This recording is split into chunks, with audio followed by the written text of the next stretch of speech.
எனக்கு ஸ்கூல் படிக்கும் போதே வந்து பார்த்தோம் அப்படின்னா ஒரு பேங்க்ல கவர்மெண்ட் பேங்க்ல ஒரு ஆஃபீஸரோ இல்லை கிளர்க்கல் லெவலையோ அந்த மாதிரி போகணும்னு தான் ஆசை. நான் என்ன மாதிரியான டிகிரி எடுக்கலாம் அப்படின்னு நிறைய ஸ்டூடெண்ட்ஸ் வந்து கேட்குறாங்க.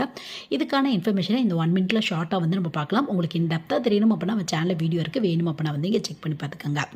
ஸோ கவர்மெண்ட் பேங்க் பொறுத்தவரையும் பார்த்தோம் அப்படின்னா உங்களுக்கு ஐபிபிஎஸ் ஆர்ஆர்பி எஸ்பிஐ இந்த மாதிரி வெரைட்டி ஆஃப் எக்ஸாம்ஸ் இருக்குது உங்களுக்கு.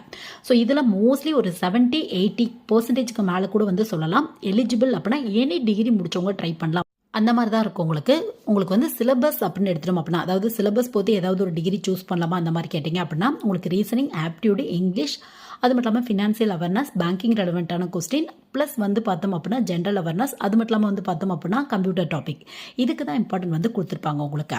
மற்றபடி வந்து பார்த்தோம் அப்படின்னா இந்த ஒரு குறிப்பிட்ட டிகிரி எடுத்தால் ஈஸியாக பேங்க் ஜாப் கிராக் பண்ணிடலாம். அப்படியே பேங்க் ஜாபோட சிலபஸ்க்கு 100% மேட்ச் ஆகும் அப்படிங்கிற எந்த ஒரு டிகிரியுமே இருக்காது.